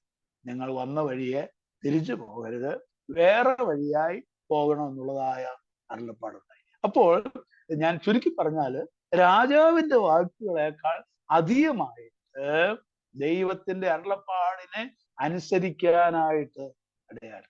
അത് വളരെ പ്രധാനപ്പെട്ട ഒരു കാര്യമാണ്. വളരെ വിഷമകരമായ ഒരു അനുഭവം കൂടിയാണ്. ഈ രാജാവ് ഇങ്ങനെ സൂക്ഷ്മമായിട്ട് അന്വേഷിക്കണമെന്നൊക്കെ പറഞ്ഞു വിട്ടു. ഇവരെ കാണാതെ അന്വേഷിച്ചു വരുമ്പോൾ ഇവരെ വേറെ എവിടെയെങ്കിലും വെച്ച് കണ്ടു കഴിഞ്ഞാൽ ഉണ്ടാകുന്ന ആ പ്രശ്നം എത്ര വലുതായിരിക്കും. രാജാവിനെ കബളിപ്പിച്ചു എന്ന് പറഞ്ഞാൽ അതിന്റെ പരിണത ഫലം എന്തായിരിക്കും? ഇതൊന്നും ഒരു കണക്ക് കൂട്ടാതെ ദൈവത്തിന്റെ ആലോചനകൾക്ക് അവർ അനുസരണം കാണിക്കാനായിട്ട് ഇടയായിട്ട് തീർന്നു.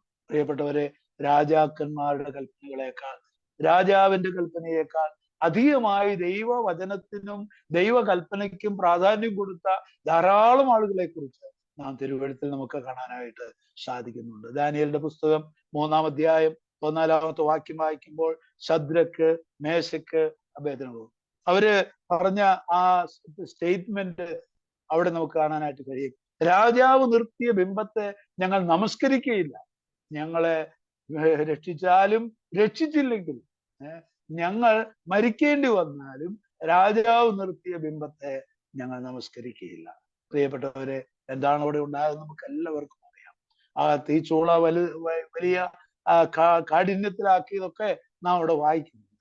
പക്ഷേ ദൈവത്തിന്റെ കൽപ്പന പ്രമാണിച്ച ആ ബാലന്മാരെ ദൈവം എങ്ങനെയാണ് വിട്ടുവീച്ചത്? അതിനെ ദൈവം എങ്ങനെയാണ് കണ്ടത്? ആ ദൈവനാമം ഏതെല്ലാം നിലയിലൂടെ അവർ ദൈവത്തെ മഹത്വപ്പെടുത്തിയത് മുഖാന്തരം മഹത്വപ്പെടാനായിട്ട് ഇടയായിട്ട് തീർന്നു. അതൊക്കെ നാം 3-ാം അധ്യായത്തിൽ വായിക്കുന്നുണ്ട്. 6-ാം അധ്യായത്തിലേക്ക് വരുമ്പോഴും ഇത് തന്നെ നമുക്ക് മനസ്സിലാക്കാനായി സാധിക്കും. 30 ദിവസം രാജാവിനോട് മാത്രമേ പ്രാർത്ഥിക്കാനായിട്ട് പാടുള്ളൂ. രേഖ എഴുതിയിരിക്കുന്നുവെന്ന് ദാനിയേൽ അറിഞ്ഞപ്പോൾ, എല്ലാം പ്രതികൂലമാണെന്ന് അറിഞ്ഞപ്പോൾ മുമ്പേ ചെയ്തു വന്നതുപോലെ ദാനിയേൽ ചെയ്യാനായിട്ട് ഇടയായിട്ട് തീർന്നു. അനുസരണം മുഖാന്തരം അവിടെ ഉണ്ടായ ആ ദൈവനാമം എങ്ങനെയൊക്കെയാണ് മഹത്വപ്പെട്ടത് എന്നുള്ളത് നാം 6-ാം അധ്യായം വായിക്കുമ്പോൾ നമുക്ക് മനസ്സിലാക്കാനായിട്ട് സാധിക്കും. ഈ വിദ്വാൻമാരെ സംബന്ധിച്ച് നാം വായിക്കുമ്പോൾ അവർ ദൈവത്തിന്റെ അരുളപ്പാടിനെ അനുസരിക്കുന്നവരായിരുന്നു എന്ന് നമുക്ക് കാണുവാനായിട്ട് സാധിക്കും. നമ്മുടെ ക്രിസ്തീയ ജീവിതത്തിൽ അനുഗ്രഹം വേണമെങ്കിൽ അനുസരണം ആവശ്യമാണ്. ഏതെല്ലാം മേഖലകളിലാണ് അനുസരണം ഉണ്ടാകേണ്ടത്? ഒന്ന്, നാം ദൈവത്തെ അനുസരിക്കുന്നവരായിരിക്കണം. അപ്പോസ്തലപ്രവൃത്തി 4:19 നാം വായിക്കുന്നുണ്ട്, ദൈവത്തെക്കാൾ അധികം നിങ്ങളെ അനുസരിക്കുന്നത് ന്യായമോ എന്ന് നിങ്ങൾ തന്നെ വിധിപ്പിൻ. അതാണ് നമുക്കിവിടെ കാണാനായിട്ട് സാധിക്കുന്നത്. എന്ന് പറഞ്ഞാൽ ദൈവത്തെക്കാൾ അധികം നിങ്ങളെ അനുസരിക്കുന്നത് ന്യായമോ എന്ന് നിങ്ങൾ തന്നെ വിധിപ്പിൻ. അപ്പോൾ ആരെ അനുസരിക്കേണ്ടത്? ദൈവത്തെ അനുസരിക്കാനായിട്ട് ഇടയായിട്ട് തീരണം. അപ്പോസ്തലപ്രവൃത്തികളുടെ പുസ്തകം 26-ാം അധ്യായം 19-ാമത്തെ വാക്യം വായിക്കുമ്പോൾ പൗലോസ് പറയുന്നത് ഇങ്ങനെയാണ്, അഗ്രിപ്പ രാജാവേ, ഞാൻ സ്വർഗീയ ദർശനത്തിന് അനുസരണക്കേട് കാണിച്ചില്ല. സ്വർഗീയ ദർശനത്തിന് ഞാൻ ഒരിക്കലും അനുസരണക്കേട് കാണിച്ചിട്ടില്ല. അങ്ങനെ അനുസരണക്കേട് കാണിപ്പാൻ എനിക്ക് സാധിക്കില്ല. അനുസരണക്കേട് കാണിച്ചില്ല. അതുകൊണ്ടാണ് ശമൂവേലിന്റെ പുസ്തകത്തിൽ വായിക്കുന്നത്, അനുസരിക്കുന്ന യാഗത്തെക്കാളും ശ്രദ്ധിക്കുന്ന മുട്ടാടുകളുടെ മേർച്ചിനേക്കാളും നല്ലത്. ദൈവത്തെ അനുസരിക്കാനായിട്ട് ദയാചരണം. അബ്രഹാമിന്റെ ജീവിതം അനുഗ്രഹിക്കപ്പെട്ടതായി നാം തിരുവെഴുത്തിൽ വായിക്കുന്നുണ്ട്. ഈ കഴിഞ്ഞ ദിവസം ഉൽപ്പത്തി പുസ്തകം 22-ാം അധ്യായം 18-ാമത്തെ വാക്യം വായിച്ചപ്പോൾ എന്റെ ഹൃദയത്തെ വളരെയധികം സന്തോഷിക്കുവാനായിട്ട് ഇടയായി. നീ എന്റെ വാക്ക് അനുസരിച്ചതുകൊണ്ട് നിന്റെ സന്തതി മുഖാന്തരം ഭൂമിയിലുള്ള സകല ജാതികളും അനുഗ്രഹിക്കപ്പെടും. അബ്രഹാമിനോടുള്ള വാഗ്ദത്തമാണ് 22-ാം അധ്യായം 18-ാമത്തെ വാക്യത്തിൽ നമുക്ക് കാണുവാനായിട്ട് സാധിക്കുന്നു. നാം ദൈവത്തെ അനുസരിക്കാനായിട്ട് ഇടയായിത്തീർന്നാൽ അതിന്റെ നന്മ നമ്മുടെ ക്രിസ്തീയ ജീവിതത്തിൽ അനുഭവിക്കാനായിട്ട് ഇടയായിത്തീരും. ദൈവത്തിന്റെ കൽപ്പന എവിടെയൊക്കെ മറുത്തിട്ടുണ്ടോ അവിടെയൊക്കെ അതിന്റെ ശിക്ഷയും നമുക്ക് കാണാനായിട്ട് സാധിക്കും. പുറപ്പാട് പുസ്തകം 16-ാം അധ്യായം 4-ാമത്തെ വാക്യത്തിൽ അവിടെ ദൈവത്തിന്റെ കൽപ്പന നമുക്ക് കാണുവാനായിട്ട് കഴിയും. അവിടെ വായിക്കുന്നതിനെയാണ്, ജനം അനുസരിക്കുമോ ഇല്ലയോ എന്ന് അവരെ പരീക്ഷിച്ചു എന്നാണ് നമുക്ക് കാണാനായിട്ട് സാധിക്കും. മന്നയോടുള്ള ബന്ധത്തിലാണ് ആ ഭാഗത്ത് നാം വായിക്കുന്നത്. എന്നാൽ ചിലർ അവിടെ നമുക്ക് കാണാനായിട്ട് കഴിയുന്നത്, ചിലർ അതനുസരിച്ചില്ല, ദൈവത്തിന്റെ കൽപ്പന അനുസരിച്ചില്ല. എന്താ ഫലം ഉണ്ടായത്? അവർ അനുസരിക്കാത്ത മുഖാന്തരം ആരൊക്കെയാണ് അനുസരിക്കാത്തതെന്ന് മറ്റുള്ളവരൂടെ അറിയുവാനായിട്ട് എന്താ കാരണം? അത് ക്രമിച്ച് നാറാനായിട്ട് ഇടയായി. ദൈവത്തിന്റെ കൽപ്പന മറുത്ത് നാം ജീവിക്കാനായിട്ട് ഇടയായിത്തീർന്നാൽ ആദ്യം ഒന്നും ആരും അറിഞ്ഞില്ല എന്ന് വരാം. പക്ഷേ അത് ക്രമിച്ച് നാറാനായിട്ട് ഇടയായിത്തീരും. അതിന്റെ ആ വിശദീകരണത്തിലേക്ക് പോകാൻ ഞാനിപ്പോൾ ആഗ്രഹിക്കുന്നില്ല. പ്രിയപ്പെട്ടവരെ, എവിടെയൊക്കെ ദൈവത്തിന്റെ കൽപ്പന അനുസരിച്ചിട്ടുണ്ടോ അവിടെയൊക്കെ അനുഗ്രഹം ഉണ്ടായിട്ടുണ്ട്. എവിടെയൊക്കെ ദൈവത്തിന്റെ കൽപ്പന മറുത്തിട്ടുണ്ട് അവിടെയൊക്കെ അതിന്റെ ശിക്ഷയും നമുക്ക് കാണാനായിട്ട് സാധിക്കും. ഒന്ന്, നാം ദൈവത്തെ അനുസരിക്കും. രണ്ട്, നമ്മുടെ സഭാജീവിതത്തിൽ നാം അനുസരിക്കേണ്ട ഒരു മേഖലയാണ് അനുസരിക്കേണ്ട മേഖല. എബ്രായ ലേഖനം 13-ാം അധ്യായം 17-ാം വാക്യത്തിൽ വായിക്കുന്നുണ്ട്, നിങ്ങളെ നടത്തുന്നവരെ അനുസരിച്ച് കീഴടങ്ങിയിരിക്കും. അവർ കണക്ക് ബോധിപ്പിക്കേണ്ടുന്നവരാകിയാൽ നിങ്ങളുടെ ആത്മാക്കൾക്ക് വേണ്ടി ജാഗരിച്ചിരിക്കുന്നു. അതവർ ഞെരങ്ങിക്കൊണ്ടല്ല, സന്തോഷത്തോടുകൂടെ ചെയ്യുവാൻ ഇടവരുത്തുകയും അല്ലാഞ്ഞാൽ നിങ്ങൾക്ക് നന്നല്ല. ദൈവസഭയിൽ നടത്തുന്നവരുമുണ്ട്, പിന്നെ നടക്കുന്നവരുമുണ്ട്. അതിന്റെ വിശദഭാഗങ്ങളിലേക്ക് പോകാൻ ഞാൻ ആഗ്രഹിക്കുന്നില്ല. ദൈവം നമ്മെ നടത്തുവാൻ, ദൈവസഭയെ നടത്തുവാൻ ദൈവം എഴുന്നേൽപ്പിച്ചിരിക്കുന്ന വ്യക്തികളുണ്ട്. ആരൊക്കെയാണെന്ന് നമുക്കറിയാം. എന്നാൽ അവരെ അനുസരിച്ച് എന്ത് ചെയ്യണം? കീഴടങ്ങിയിരിക്കണം. അവർ കണക്ക് ബോധിപ്പിക്കേണ്ടുന്നവരാകിയാൽ ഞങ്ങളുടെ ആത്മാക്കൾക്ക് വേണ്ടി ജാഗരിച്ചിരിക്കുന്നു. അവർ അത് ഞരങ്ങിക്കൊണ്ടല്ല, സന്തോഷത്തോടുകൂടെ ചെയ്യുവാൻ ഇടവരുത്തണം. അല്ലാഞ്ഞാൽ നിങ്ങൾക്ക് നന്നല്ല. അപ്പോൾ സഭാജീവിതം അനുഗ്രഹിക്കപ്പെടണമെങ്കിൽ നടത്തുന്നവരെ അനുസരിച്ച് കീഴടങ്ങിയിരിക്കണം. അല്ലെങ്കിൽ എന്ത് സംഭവിക്കും? അവരുടെ ആ ഉപദേശം അനുസരിക്കാതെ പോയാൽ എന്ത് സംഭവിക്കും? സദൃശവാക്യം 5:13 നാം ഇങ്ങനെ വായിക്കുന്നുണ്ട്, എന്റെ ഉപദേഷ്ടാക്കന്മാരുടെ വാക്ക് ഞാൻ അനുസരിച്ചില്ല, അവരുടെ പ്രബോധനം ഞാൻ നിരസിച്ചു, എന്റെ ഹൃദയം ശാസനയെ നിരസിച്ചു, പ്രബോധിപ്പിച്ചവർക്ക് ഞാൻ ചെവി കൊടുത്തില്ല. ഇവിടെ വായിക്കുന്നത് എന്താണെന്നറിയാമോ? സഭയുടെയും സംഘത്തിന്റെയും മധ്യേ ഏകദേശം സകല ദോഷത്തിലും ഞാൻ അകപ്പെട്ടു പോയല്ലോ. കീഴടങ്ങിയിരിക്കാത്തവരെ സംബന്ധിച്ച് നാം വായിക്കുന്നുണ്ട്, ഉപദേശം അനുസരിക്കാതെ പോയാൽ, അംഗീകരിക്കാതെ പോയാൽ സകല ദോഷത്തിലും അകപ്പെട്ട് ജീവിതം ദുസ്സഹമായി തീരാനായിട്ട് ഇടയായിത്തീരും. അതുകൊണ്ട് അനുഗ്രഹിക്കപ്പെട്ട സഭാജീവിതത്തിന് നാം നടത്തുന്നവരെ അനുസരിക്കും. മാത്രമല്ല, കുടുംബജീവിതം അനുഗ്രഹിക്കപ്പെടണമെങ്കിൽ എന്ത് ചെയ്യണം? മാതാപിതാക്കളെ മക്കളെ അനുസരിക്കാനായിട്ട് ഇടയായിത്തീരണം. എഫെസ്യ ലേഖനം 6:1 വായിക്കുന്നു, മക്കളെ നിങ്ങളുടെ അമ്മയെ കർത്താവിൽ അനുസരിപ്പിൻ, അത് ന്യായമല്ലോ. കൊലോസ്യ ലേഖനം 3:20 വായിക്കുന്നുണ്ട്, മക്കളെ നിങ്ങളുടെ അമ്മയപ്പന്മാരെ സകലത്തിലും അനുസരിക്കും, സകലത്തിലും അനുസരിക്കും. കുടുംബജീവിതം അനുഗ്രഹമായി തീരണമെങ്കിൽ ഭാര്യ ഭർത്താവിനെ അനുസരിക്കണം. എഫെസ്യ ലേഖനത്തിൽ നമുക്കത് കാണാനായിട്ട് സാധിക്കും. മറ്റു ഭാഗങ്ങളൊക്കെ വായിക്കുമ്പോൾ നമുക്ക് കാണാനായിട്ട് കഴിയും. എന്നാൽ ഭാര്യ ഭർത്താവിനെ അനുസരിക്കാനായിട്ട് ഇടയായിത്തീരണം, ഭർത്താവ് ദൈവത്തെ അനുസരിക്കാനായിട്ട് ഇടയായിത്തീരണം. അങ്ങനെയെങ്കിൽ മക്കൾ കുടുംബത്തിലുള്ള മാതാപിതാക്കളെ അനുസരിക്കാനായിട്ട് ഇടയായിട്ട് തീരും. നല്ലൊരു ഉദാഹരണമാണ് അബ്രഹാമിന്റെ കുടുംബം. അബ്രഹാം ദൈവത്തെ അനുസരിച്ചു. നമുക്കറിയാം, ഉൽപ്പത്തി പുസ്തകം 12-ാം അധ്യായത്തിൽ നമുക്കത് കാണാനായിട്ട് സാധിക്കുന്നു. ആ അനുസരണത്തിന്റെ ഫലമായി എങ്ങോട്ട് പോകുന്നറിയാതെ അബ്രഹാം ഇറങ്ങി പുറപ്പെട്ടു. സാറ അബ്രഹാമിനെ അനുസരിച്ചു. അതുകൊണ്ട് സാറയുടെയും അബ്രഹാമിന്റെയും ജീവിതം അനുഗ്രഹിക്കപ്പെടാനായിട്ട് ഇടയായിട്ട്. അനുഗ്രഹത്തിന്റെ പാഠങ്ങൾ ഇപ്പോൾ ഞാൻ മുഴുവൻ പറയാനായിട്ട് ആഗ്രഹിക്കുന്നില്ല. നമുക്കറിയാം, അവർക്ക് ദൈവം ഒരു വാഗ്ദത്ത സന്തതിയെ കൊടുത്തു. ആ സന്തതി അപ്പനെ അനുസരിക്കാനായിട്ട് ഇടയായിത്തീർന്നു. ഉൽപ്പത്തി പുസ്തകം 22-ാം അധ്യായത്തിൽ മകൻ ചോദിച്ചതാണ്, അപ്പ ആട് എവിടെയാണ്? പക്ഷെ ഇപ്പൊ പറഞ്ഞു, ദൈവം കരുതിക്കൊള്ളും മകനെ. അത് പൂർണ്ണമായിട്ട് അവൻ വിശ്വസിക്കാനായിട്ട് ഇടയായി. യാഗസ്ഥലത്ത് ചെന്നപ്പോൾ വിറകടുക്കിയതിനു ശേഷം ഒരുപക്ഷെ ഇസാക്ക് ചോദിച്ചിരിക്കാം, അപ്പ പറഞ്ഞ ആട് എവിടെയാണ്? അപ്പോൾ അബ്രഹാം ഇസാക്കിനോട് ഇങ്ങനെ പറഞ്ഞ, മകനെ നിന്നെയാണ് യാഗം കഴിക്കാനായിട്ട് പറഞ്ഞിരിക്കുന്നത്. ഞാൻ ഇങ്ങനെ മനസ്സിലാക്കുന്നു, പ്രിയപ്പെട്ടവരെ, ഈ ഇസാക്കിനുള്ള ബന്ധത്തിലുള്ള യാഗം യേശുക്രിസ്തുവിന്റെ യാഗത്തിന് നെല്ലായിട്ട് പലപ്പോഴും നാം പറയാറുണ്ട്. യേശുക്രിസ്തു അവൻ തന്നെത്താൻ ഏൽപ്പിച്ചു കൊടുത്തിട്ടാണ്. അങ്ങനെയെങ്കിൽ ഒരുപക്ഷെ ഇസാക്ക് ഇങ്ങനെ പറഞ്ഞു, അപ്പൊ എന്നെയാണ് യാഗം കഴിക്കാനായിട്ട് പറഞ്ഞിരിക്കുന്നത്.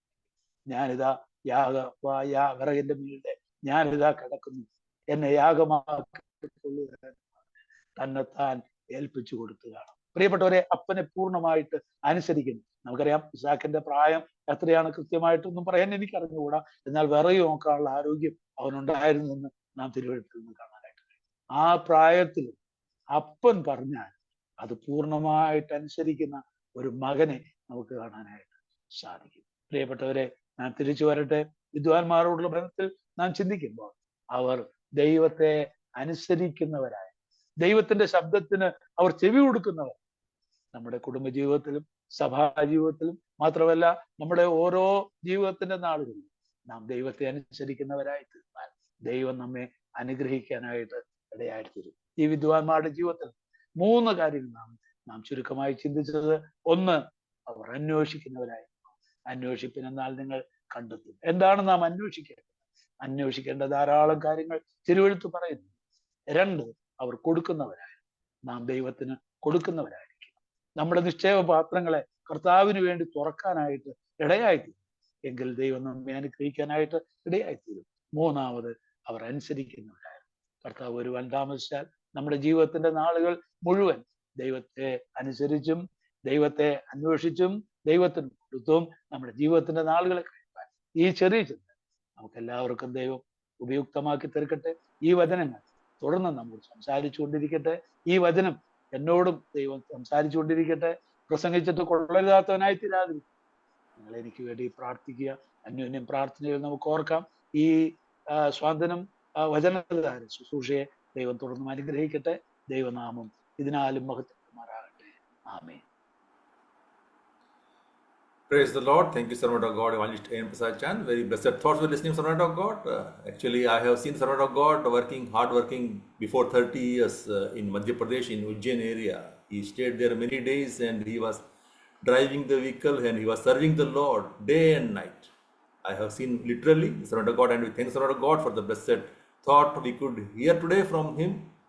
Let us seek the word of God. Let us seek his face. We are seeing that the curse plays each side from there the star shine. We see about that we should give openly with our heart open. What we are bringing to God. If we bringing sparingly, we will sow. If we sow sparingly, we will reap sparingly. But if we give bountifully, we will reap bountifully.